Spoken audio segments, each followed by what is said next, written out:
What's up guys, Jonah here, and in case you weren't paying attention, here's the latest from the world of sports. Soccer star Lionel Messi had himself a weekend in Qatar, propelling Argentina to a redemptive group stage victory over Mexico, but the 35-year-old inadvertently landed himself on the hit list of one of the world's most fearsome boxers afterward. Elsewhere, free agent wide receiver Odell Beckham Jr. encountered a bizarre bit of, shall we say, turbulence ahead of his recruitment tour. And finally, the Washington Commanders showed once again on Sunday why they're one of the NFL's biggest laughingstocks. And that was before they took the field. Sit back, relax, and take this in.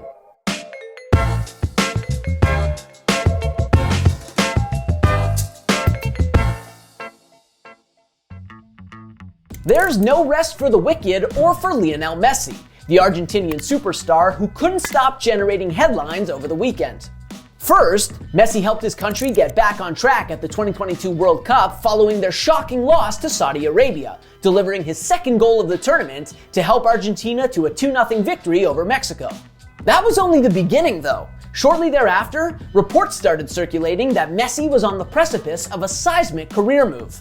According to the Sunday Times, the 7-time Ballon d'Or winner is close to agreeing to a deal with Inter Miami of Major League Soccer that would make him both the highest paid player and the highest profile name in the history of MLS. Clearly, between the World Cup and a potential major career decision looming, he's got a lot on his plate right now. Well, on top of that, Messi also has one of the world's best pound-for-pound boxers suddenly breathing down his neck.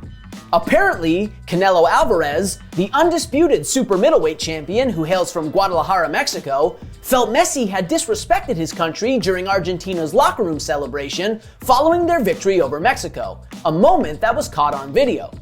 On Twitter, Alvarez expressed his outrage over what he perceived as Messi cleaning the floor with a Mexico jersey, but what looked like, at least to this impartial observer, as a big fat nothing burger. You be the judge.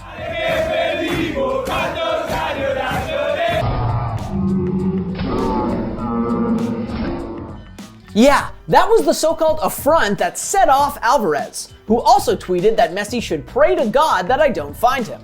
As over-the-top as that reaction may have been, though, fellow Argentinian superstar Sergio Aguero nevertheless felt compelled to rush to Messi's defense.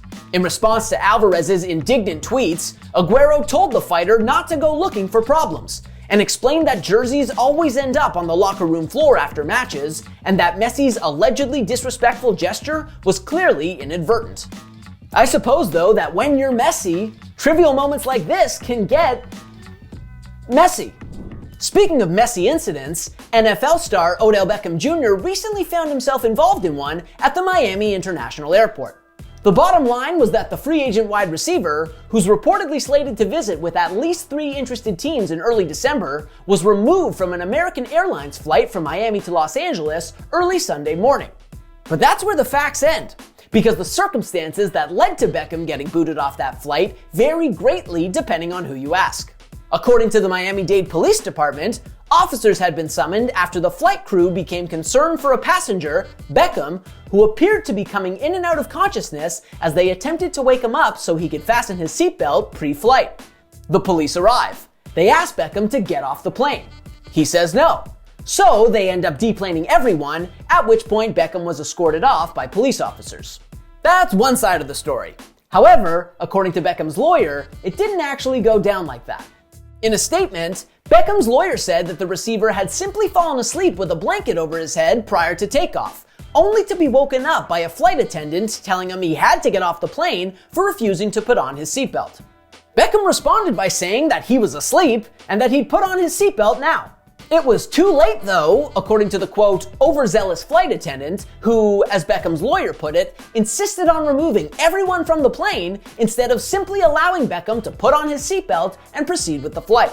Beckham's lawyer added that the flight attendant wanted to prove he had the authority to have Beckham removed from the flight and characterized the entire episode as unnecessary. Afterward, OBJ himself took to Twitter to express his frustration and referred to the incident as comedy hour. If you were wondering whether this incident might scare off some of OBJ's prospective suitors, though, it won't. According to our own Jordan Schultz, Beckham's forthcoming visits with the Giants, Bills, and Cowboys are unlikely to be affected by this. There's no denying that the Washington Commanders have long been one of the NFL's most contemptible franchises.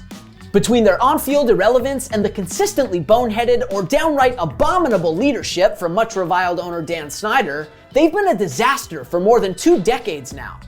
Now this season, in a shocking twist, they've actually enjoyed some success on the field, but they're still the Commanders, which means they were destined to screw something up eventually. And on Sunday, that happened. By seemingly unanimous agreement, the team absolutely fumbled its much-hyped tribute to franchise great Sean Taylor, the 2-time Pro Bowler and Commanders Ring of Fame honoree who was killed in 2007.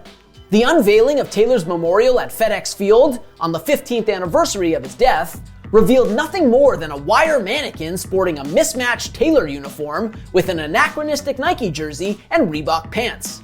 As former Washington QB Robert Griffin III put it, Sean Taylor deserved a statue. And his response to the underwhelming memorial was on the tamer side. Fans and media alike skewered the effort, calling it embarrassing, disgusting, and a joke. More than a few critics suggested it looked like something you'd see in a Nike store. But none seemed surprised that Washington dropped the ball.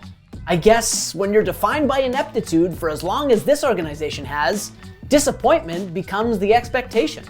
At least the Commanders are 7-5 though. That's it for today, folks. Thanks so much for watching. If you're feeling the new Take This In format, or if you've got some constructive feedback for us, let us know in the comments. And don't forget to smash that subscribe button. As always, we appreciate you. We'll see you next time.